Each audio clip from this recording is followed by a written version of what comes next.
আমার দুষ্টু মিষ্টি ভালোবাসার বন্ধুরা কেমন আছো সবাই? আশা করি অনেক অনেক ভালো আছো। আমি তোমাদের নীলু আপু চলে এসেছি নতুন গল্প নিয়ে। আজকের গল্পটি শুনলে তোমাদের দাঁড়িয়ে যাবে, তাই গল্পটি শোনার আগে অবশ্যই হেডফোন ব্যবহার করো। আমার নাম সুরভি। বয়স 22। বাবা মায়ের প্রথম সন্তান। আমরা 3 বোন 1 ভাই। আমি সবার বড়। আমার পরে ছোট ভাই, তারপরে বাকি 2 বোন। আমার বাবা ব্যবসায়ী। সচ্ছল পরিবারের সন্তান। চাওয়ার আগেই সব পেয়েছি। 4 বছর হলো বিয়ে হয়েছে, কিন্তু একটা বাচ্চা হয়নি, এটাই শুধু অভাব। আমার স্বামী খুব ভালো। শ্বশুরশাশুড়িও খুব ভালো। তবে দুঃখের কথা হলো বিয়ের 3 মাস পরই ছুটি শেষ হয়ে যাওয়ায় স্বামী আবার দুবাই চলে যায়। আর তারপরই শুরু হয় আমার এক নতুন জীবন। সব সময় মন ভার করে থাকতাম। কিছুতেই সময় কাটত না। স্বামী দিনে রাতে মিলে 2-1 বারের বেশি ফোন দিত না। সারাক্ষণ অস্থিরতা আর হতাশায় নিমজ্জিত থাকতাম। হঠাৎ একদিন মোবাইলে কোথা থেকে যেন নীল রঙের একটা হিজিবিজি লেখা আসে। লেখাটায় ক্লিক করতেই দেখি সাইটটি। যত সব মজার মজার গল্প। মায়ের সাথে ছেলে, ছেলের সাথে মা, মামির সাথে ভাগ্নে, ভাগ্নের সাথে মামি, এরকম অনেক মজার মজার গল্প। প্রথম 2টা গল্প পড়ে ঘিন ঘিন লাগলেও পরে খুব মজা পাইলাম। তারপর ধীরে ধীরে বাংলা গল্প পড়ার অভ্যাস হয়ে গেল। সারাদিন শ্বশুরশাশুড়ির সেবায়ত্ন, ঘর সংসার সামলানো, নিয়ম করে স্বামীর সাথে মোবাইলে কথা বলা, আর রাতে শুয়ে শুয়ে কি হিডেন গল্প ওয়ার্ল্ড কো এ বাংলা গল্প পড়ে বাড়ির নিজস্ব গাছের কালো বেগুন দিয়ে শান্ত এখন আমার নিত্যদিনের কাজ। গল্প পড়তে পড়তে মনটাও ভিতরে ভিতরে চুট্টি হয়ে গেল। রাতে মাঝে মাঝে মনে হতো রাস্তা থেকে কোনো ছেলেকে ঘরে ডেকে এনে আমার নরম জায়গাটা নেই। এভাবে গল্প পড়ে সময় কাটানোর কিছুদিন পর হঠাৎ একদিন আমার জীবনে এলো এক সুপুরুষ। হাসি আর ঠাট্টার ছলে নিজের অজান্তেই জড়িয়ে পড়ি। বিশ্বাস করেন আর না করেন, এখন আমার কাছে সারা পৃথিবী একদিকে আর অন্যদিকে আমার প্রেম। বৈধ বলেন আর অবৈধ বলেন, আমি আমার জানুকে ছাড়া বাঁচব না। আমার মতো রক্ষণশীল পরিবারের সহজ সরল একটা মেয়ে কিভাবে এমন সিরিয়াস জড়িয়ে গেলাম, সেই গল্পটাই আজ আপনাদের সাথে মন খুলে বলবো। তাহলে শুরু করা যাক। তবে কোথা থেকে শুরু করব ভেবে পাচ্ছি না। আরেকটা কথা বলে নেই, আমার কিন্তু লেখালেখির অভ্যাস নেই। বাংলা গল্প পড়ে যতটুকু শিখেছি সেই অভিজ্ঞতা থেকেই লিখছি। সব সময় অন্যের লেখা পড়ি, তাই ভাবলাম আজ নিজের একটা গল্প সবার সাথে শেয়ার করি। গল্পের নায়ক বলেন আর খলনায়ক, তার নাম নিলয়। নিলয় আমার স্বামীর আপন একমাত্র বড় বোনের একমাত্র ছেলে। মানে সম্পর্কে সে আমার ভাগ্নে হয়। নিলয় খুব শান্তশিষ্ট স্বভাবের ছেলে। বিয়ের সময় তাকে একবার দেখেছিলাম। ভালোমতো কথাও হয়নি তখন। নিলয় তখন এসএসসি পরীক্ষার্থী। পড়াশোনার চাপে মামার বিয়েটায় ঠিকমতো বেড়াতে পারেনি। নিলয়দের বাড়ি গ্রামের দিকে। তাই এসএসসি পরীক্ষায় পাশ করার পর নিলয় আমাদের বাড়িতে, আমার শ্বশুর বাড়ি থেকেই পড়াশোনা করত। আমাদের বাড়ি থেকে নিলয় যেই কলেজটায় ভর্তি হয়েছে তার দূরত্ব ছিল মাত্র 15 মিনিটের। নিলয় প্রতিদিন সাইকেলে চড়ে কলেজে যেত। আমার শ্বশুর বাড়িতে ঘর ছিল মাত্র একটি। তবে নিলয়ের পড়ালেখার কথা চিন্তা করে বড় ঘরটার পাশে ছোট একটা পড়ার ঘর তৈরি করে দেয়া হয়েছিল। ঘরটায় চেয়ার টেবিল সহ একটা খাটিয়াও ছিল। তবে রাতে নিলয় বড় ঘরটার একটা রুমে থাকত। আমাদের বড় ঘরটায় 3টা রুম। একটা রুমে আমি আর আরেকটা রুমে আমার শ্বশুরশাশুড়ি থাকত। মাঝখানের রুমটা অবশ্য ফাঁকা ছিল। তবে নিলয় আসার পর মাঝখানের রুমটায় একটা খাট বসানো হয় এবং নিলয় মাঝখানের রুমটাই থাকে। রাতে পড়া শেষ করে এসে মাঝখানের রুমটায় ঘুমায়। নিলয় খুব মেধাবী। এসএসসিতে সে A+ পেয়েছে। নিলয় কথাবার্তা খুব কম বলে। প্রয়োজন ছাড়া কারো সাথে কথা বলে না, এমনকি তার নানানানির সাথেও না। আর আমার দিকে তো ঠিকমতো তাকাই না। আমার শ্বশুরশাশুড়ি বয়স্ক মানুষ, সারাক্ষণ ঘরেই থাকেন। শ্বশুর চশমা ছাড়া ঠিকমতো দেখেনি না। আর শাশুড়ি হাতির মতো মোটা শরীর নিয়ে নড়তেই পারে না। সারাক্ষণ বিছানায় শুয়ে শুয়ে পান চিবায়। শ্বশুর দিনের বেলায় এদিকে সেদিক গেলেও শাশুড়িকে আজ পর্যন্ত ঘরের বাহিরে যেতে দেখি নাই। সে যাই হোক, নিলয় আমাদের বাড়িতে এসেছে 15 দিন হল। এখন অবধি আমার সাথে ঠিকমতো কথাই বলেনি। আমাকে খুব লজ্জা পায়। আমি আর নিলয় একসাথেই খাওয়া দাওয়া করি। শ্বশুরশাশুড়ির খাবার তাদের বিছানার উপর দিয়ে আসি আর আমি নিলয় একসাথে খাই। নিলয় বাড়িতে আসার পর আমার ওই গল্প পড়াটা আর হচ্ছে না। কারণ পড়া শেষ করে এসে কখন ডাক দিয়ে বলবে, মামি দরজা খোলো। তাই সারাক্ষণ তার অপেক্ষায় থাকতাম। সে খুব পড়ত। রাতে 10টার আগে খেতে আসত না। মাঝে মধ্যে তো 11টা-12টা অবধি পড়ত। আমি প্রায়ই ঘুমিয়ে যেতাম। নিলয় তখন সামনের দরজায় ডাক দিয়ে না পেয়ে ঘরের বাম সাইটের দরজায় এসে ডাকত। অর্থাৎ আমি যেই রুমটায় ঘুমাতাম ঠিক ওই রুমটার বাহিরের দরজার দিকে এসে ডাকত। তখন আমি লাফিয়ে উঠে গিয়ে দরজা খুলতাম। একদিন নিলয় অনেক রাত্র অবধি পড়ল। তা প্রায় রাত 12টা কি 12:30 হবে। আমি তো ঘুমে অস্থির। নিলয় এসে প্রায় 10-15 মিনিট ডাকাডাকি করেও আমাকে জাগাতে পারছিল না। উপায় না পেয়ে সে রান্নাঘর থেকে মাছ ধরার ছিপ দিয়ে জানালার ফাঁক দিয়ে আমার গুতা মারল। আমি লাফিয়ে উঠলাম। তারপর গিয়ে দরজা খুলে দিলাম। আমি ভাত খাওয়ার জন্য বাসন পরিষ্কার করতে চাইলে নিলয় বলল, নিলয়, মামি, আমি ভাত খাবো না, তুমি শুয়ে পড়ো। আমি, কেন? ভাত খাবে না কেন? ভাত না খেয়ে কেউ রাতে ঘুমায়? নিলয়, না, তোমার চোখে অনেক ঘুম। এমনিতেই তোমাকে রোজ রাত জাগিয়ে কষ্ট দেই, আজ অনেক রাত হয়েছে। এবার তুমি শুয়ে পড়ো, আমি সকালে উঠে খাবো। আমার কোনো সমস্যা নেই। তোমার যতক্ষণ মন চায় পড়ে এসো। মাঝে মধ্যে চোখটা একটু লেগে যায় আর কি। নিলয়, আমার জন্য তুমি শুধু শুধু জেগে থাকবে কেন? কাল থেকে আমি পড়ার ঘরটাই ঘুমাবো, আর নানা নানিকে যখন খাবার দাও তখন আমাকেও ডাক দিও, ওই সময় আমিও খেয়ে নেব। সন্ধ্যা রাতে খেয়ে নিলে রাত জেগে পড়তে পড়তে ক্ষুধা লাগবে না? তখন কি খাবে? আর তাছাড়া এত বড় ঘর থাকতে তুমি ওই ঘরে ঘুমাবে কেন? আমি কি কখনো বলেছি তোমার জন্য আমার সমস্যা হচ্ছে? তুমি কি বাহিরের কেউ? তুমি তো আমাদের নিজেদের মানুষ। তোমার জন্য এইটুকু করতে পারবো না? নিলয়, ঠিক আছে মামি। অনেক রাত হয়েছে, এবার ঘুমাও, এই ব্যাপারে সকালে তোমার সাথে আলাপ করব। এটা বলেই নিলয় সোজা তার বিছায় গিয়ে শুয়ে পড়ল। আর আমিও আমার রুমে চলে আসলাম। তবে আর যাই হোক, আজ প্রথম নিলয় আমার সাথে এত কথা বলেছে, কিন্তু একবারও আমার চোখের দিকে তাকায়নি। এখন সকাল 8টা। নিলয় এখনো ঘুম থেকে ওঠেনি। কাল অনেক রাতে ঘুমিয়েছে, তাই একটু বেশি ঘুমাচ্ছে। এমনিতে প্রতিদিন সকাল 7টার সময় ঘুম থেকে উঠে উঠোনে হাঁটাহাঁটি করে। নিলয়কে কখনো সকালে পড়তে দেখিনি। নিলয়কে ডাক দিতে হবে, কারণ 10টায় ক্লাস আছে। তাই নিলয়কে ডাক দিলাম। নিলয়, ওঠো, 8টা বাজে, কলেজে যাবে না? নিলয়, কয়টা বাজে? 8টা। 8টা বাজে বলতেই লাফিয়ে উঠল। তারপর গোসল করতে গেল। মিনিট 10-এর মধ্যে গোসল শেষ করে নাস্তা খেয়ে সোজা কলেজে চলে গেল। এরপর ঠিক 2টার সময় কলেজের ক্লাস শেষ করে বাসায় ফিরল। মাঝে মধ্যে অবশ্য 12টা-1টার দিকেও চলে আসে। পড়ার ঘরে বই খাতা রেখে গোসলখানায় হাত মুখ ধৌত করতে গেল। এদিকে আমি খাবার নিয়ে বসে আছি। নিলয় ঘরে আসলো। তারপর আমার দুজনে একসাথে দুপুরের খাবার খাইলাম। খাবার খাওয়ার সময় কোনো কথা হলো না। শুধু জিজ্ঞেস করেছিলাম কলেজে ঠিকমতো ক্লাস হয় কিনা। বাচ্চা ছেলের মতো মাথা নেড়ে শুধু বলেছিল হ্যাঁ, শুধু এইটুকুই। খাবার খেয়ে নিলয় তার পড়ার ঘরে গিয়ে শুয়ে রইল। নিলয় অবশ্য দিনের বেলা ওই ঘরটায় ঘুমায়। সন্ধ্যা হয়ে গেল। নিলয় ঘুম থেকে উঠছে না। আমি পড়ার ঘরটায় গিয়ে নিলয়কে ডাক দিলাম। আমার ডাক শুনে ঘুম থেকে উঠে বিছানায় বসল।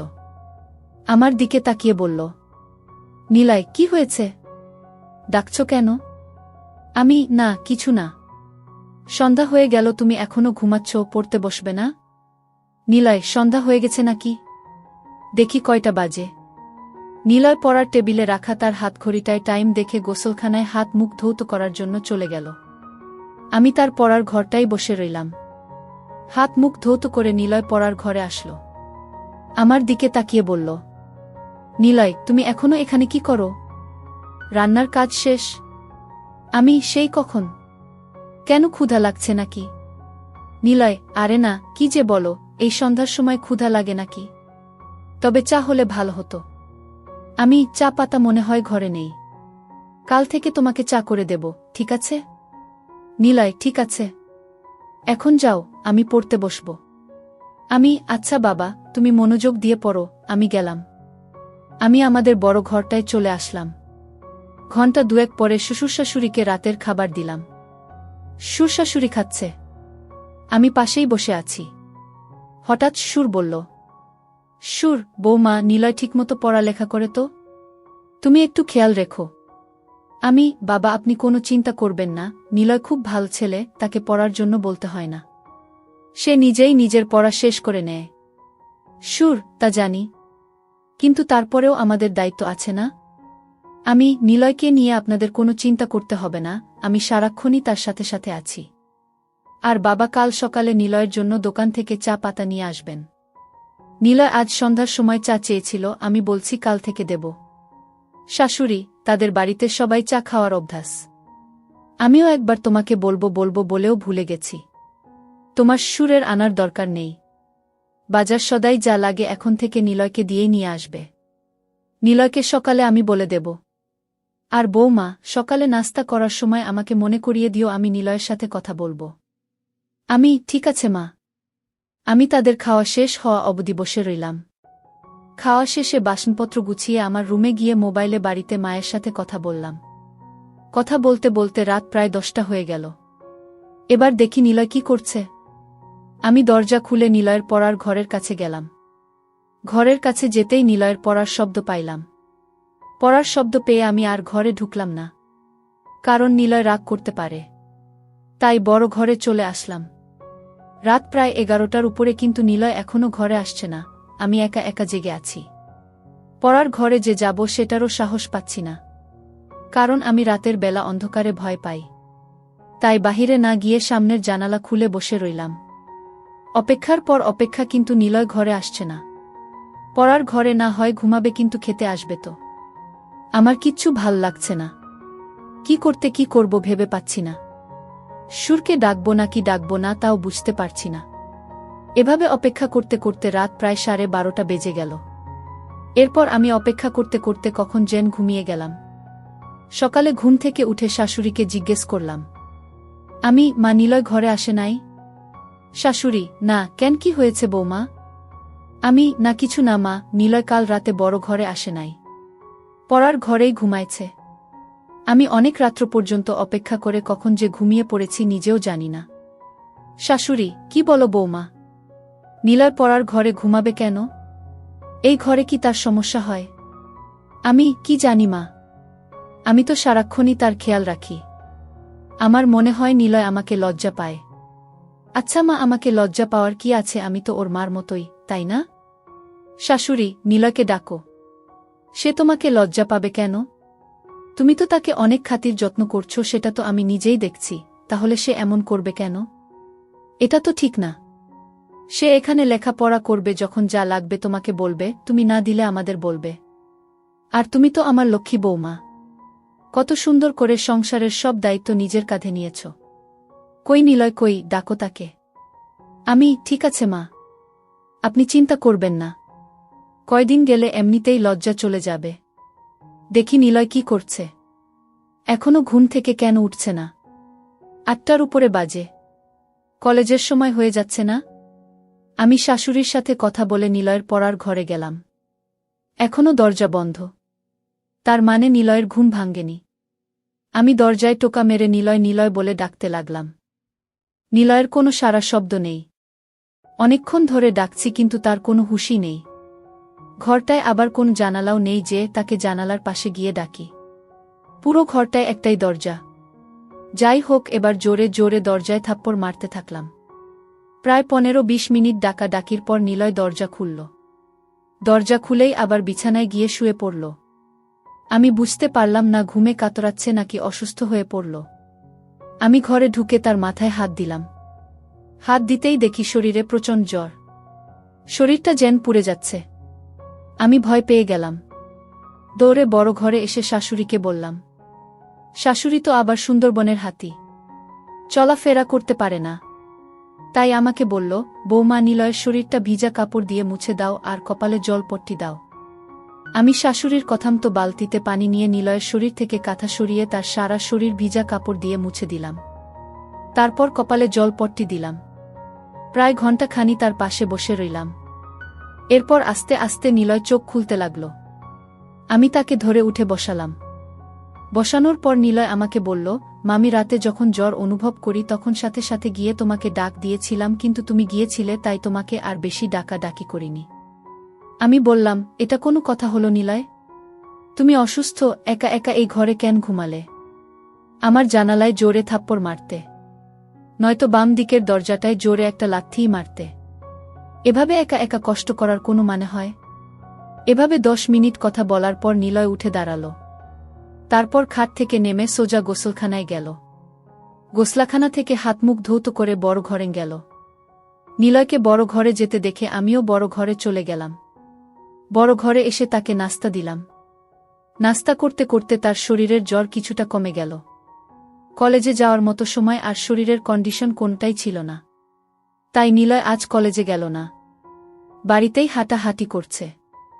আমি রান্না করছি, হঠাৎ দেখি নিলয় আমার পেছনে দাঁড়িয়ে আছে। আমি বললাম, কি ব্যাপার, রান্না শিখবে নাকি? নিলয়, না, ভাবছি তুমি সারাদিন একা একা কত কাজ করো, সবার খেয়াল রাখো, সত্যিই তুমি খুব ভালো। কেন যে তোমার সাথে এতদিন কথা বলিনি?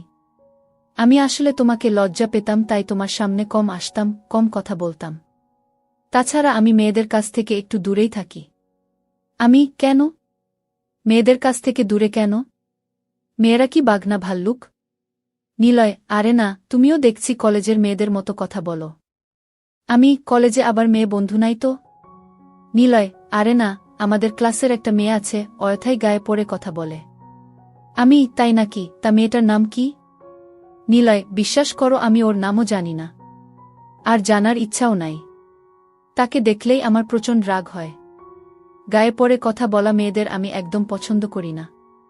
আমি, তাহলে তো তুমি আমাকেও পছন্দ করো না, কারণ আমিও তো তোমার গায়ে পড়ে কথা বলি।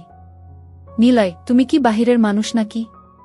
তুমি তো আমার সাথে যখন খুশি কথা বলতে পারো। বলতে গেলে তোমার সাথে কথা না বলে আমি অপরাধ করেছি। তোমার জায়গায় অন্য কেউ হলে এতটা খেয়াল রাখত না। তুমি সত্যিই অনেক অনেক ভালো। আমি, হয়েছে, আর হাওয়া দিতে হবে না। এবার যাও, আমার মোবাইলটা দিয়ে তোমার মাকে একটা ফোন দাও। তোমার অসুখের খবর জেনে গেছে। নিলয়, মাকে আবার জানালে কেন? আমি বলিনি, তোমার নানি বলেছে। নিলয়, নানি? এই নানিকে নিয়ে আর পারলাম না, সব কিছুতেই বাড়াবাড়ি করে। নিলয় আমার রুমে চলে গেল। আমি রান্না শেষ করে গোসলখানায় গেলাম। গোসল শেষ করে শ্বশুরশাশুড়িকে দুপুরের খাবার দিয়ে আমি আর নিলয় একসাথে খাবার খাইলাম। দুপুরের খাবার শেষ করে নিলয় পড়ার ঘরে চলে গেল। আমি বাসনপত্র গুছিয়ে দেখি সে বড় ঘরে নেই। আমি নিলয়ের পড়ার ঘরে গিয়ে নিলয়কে ডাক দিয়ে বললাম, এই ঘরে ঘুমানোর দরকার নেই, বড় ঘরে আসো। আবার শরীর খারাপ করলে উঠে দাঁড়াতে পারবে না। নিলয় তখন আমার কথা আর অমান্য করল না। আমার পেছন পেছন বড় ঘরে এসে মাঝখানের রুমটার খাটে বসে রইল। আমি তাকে বললাম, নিলয়, মাঝের রুমে ঘুমাতে অসুবিধা হলে তুমি আমার রুমে গিয়ে ঘুমাও। আমি দুপুরে বেশি ঘুমাই না, তুমি যাও আমার রুমে গিয়ে ঘুমাও। আসলে মাঝের রুমটা একটু খোলা মেলাতো, তাই নিলয় এখানে ঘুমাতে স্বাচ্ছন্দ্যবোধ করে না। তারপর নিলয় আমার কথামতো আমার রুমটায় গিয়ে শুয়ে পড়ল। এদিকে শাশুড়ি ডাকছে পান খাবে, চুনের কৌটা খুঁজে পাচ্ছে না। চুনের কৌটা দিতেই শাশুড়ি জিজ্ঞেস করল, নিলয় কোথায়? আমি বললাম, মা, নিলয় আমার রুমে ঘুমাচ্ছে, পড়ার ঘরে গিয়ে শুইছিল, আমিই নিয়ে এসেছি। বলা তো যায় না, আবার কখন শরীরটা খারাপ করে বসে, আর মাঝের রুমটায় নিলয় ঘুমাতে পছন্দ করে না। এজন্য আমিই বলেছি আমার রুমে গিয়ে ঘুমাতে। শাশুড়ি, ভালোই করেছ, মাঝের রুমটা আসলে থাকার উপযুক্ত না। দেখো, নিলয়কে বলো এখন থেকে তোমার সাথেই ঘুমাতে। রাতে পড়া শেষ করে তোমার সাথেই ঘুমাবে। তুমি তো আর তাকে কম যত্ন করছো না, তোমার কথা না শুনে পারবে না। আমি, মনে হয় না আমার সাথে ঘুমাবে। তবে আজ আমার সাথে অনেক কথা বলেছে, এতদিন তো শর্মে কথাই বলেনি। আজ মামির সাথে খুব কথা বলেছে। শাশুড়ি, বলেছিলাম না, কয়েকদিন গেলে ঠিক হয়ে যাবে। আর তুমি যেই খাতির যত্ন করছো ওর মা চেয়ে কম না। আমি, কি বলেন মা, নিলয় তো আমাদের ছেলের মতোই। তাছাড়া নিলয়ের মামা নিলয়কে অনেক ভালোবাসে, প্রতিদিনই ফোনে নিলয়ের খোঁজ খবর নেয়। নিলয়কে কি আমি যত্ন না করে পারি? শাশুড়ি, না রে মা, তোর মতো বউ পাওয়া ভাগ্যের ব্যাপার। এই বলে শাশুড়ি প্রায় কেঁদে দিল। আমি চলে আসলাম আমার রুমে। এসে দেখি নিলয় ঘুমায়নি, মোবাইলে গেমস খেলতাছে। আমি বললাম, গেমস খেলার দরকার নেই, রাতে জ্বরের জন্য ভালোমতো ঘুমাতে পারোনি, এখন একটু ঘুমাও। নিলয়, তুমি কি করবে? তুমি ঘুমাবে না? আমি, না, আমি ঘুমাবো না। আর ঘুমালেও সমস্যা নেই, খাট তো আর ছোট না, তোমার পেছনে শুয়ে পড়ব। নিলয়, কি বলো? আমি কারো সাথে ঘুমাই না। আমি একা একা ঘুমাতেই পছন্দ করি। তাছাড়া আমার ঘুমের স্টাইল ভালো না, ঘুমের মধ্যে হাত পা কখন কোথায় যায় নিজেও জানি না। আমি হেসে বললাম, হাত পা আর কোথায় যাবে? এই রুম ছেড়ে তো আর যাবে না।